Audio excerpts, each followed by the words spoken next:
नमस्कार मित्रांनो, स्वागत आहे तुमचं पुन्हा एका नवीन व्हिडिओमध्ये।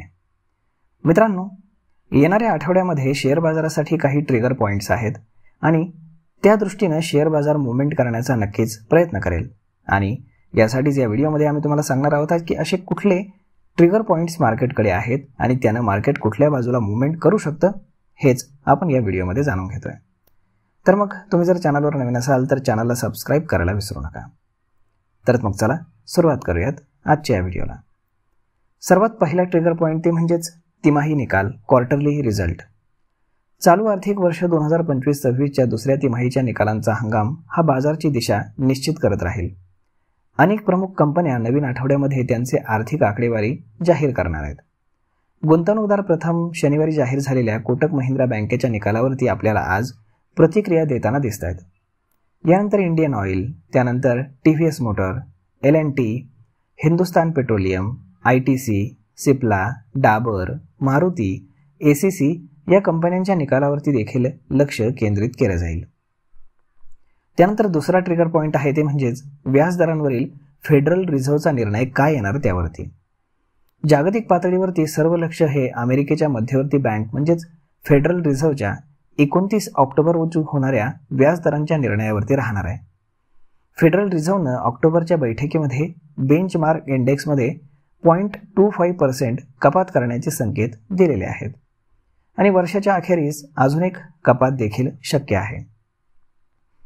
त्यानंतर तिसरा ट्रिगर पॉइंट आहे ती म्हणजेच ट्रम्प आणि क्सी जिनपिंग यांची बैठक। अमेरिकेचे अध्यक्ष डोनाल्ड ट्रम्प आणि चीनचे अध्यक्ष क्सी जिनपिंग या आठवड्यामध्ये दक्षिण कोरियामध्ये भेटणार आहेत।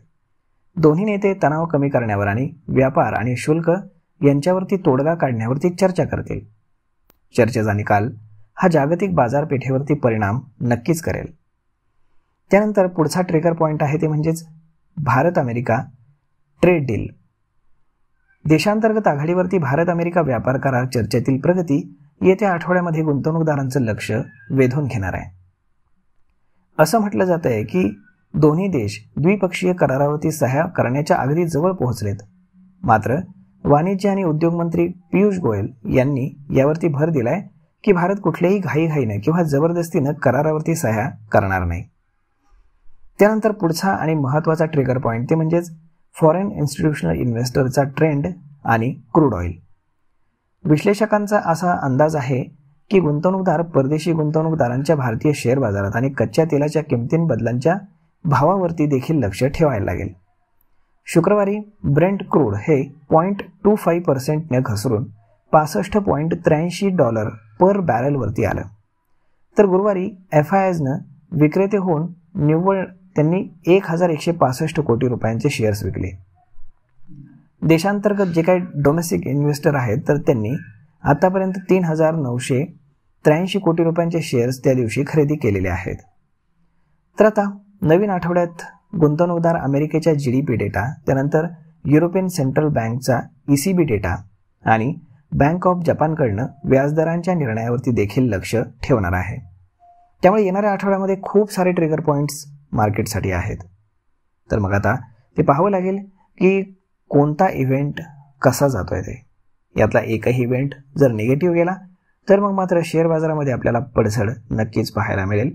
परंतु तोपर्यंत मात्र कुठल्याही प्रकारची पडझड आपल्याला शेअर बाजारात पाहायला मिळेल असं वाटत नाही। तर मग मित्रांनो, हा व्हिडिओ, ही माहिती तुम्हाला कशी वाटली हे तुम्ही आम्हाला कमेंट करून नक्कीच सांगा। आणि जर आवडली असेल तर आपल्या जवळच्या मित्रमंडळींसोबत देखील हा व्हिडिओ तुम्ही शेअर करायला विसरू नका।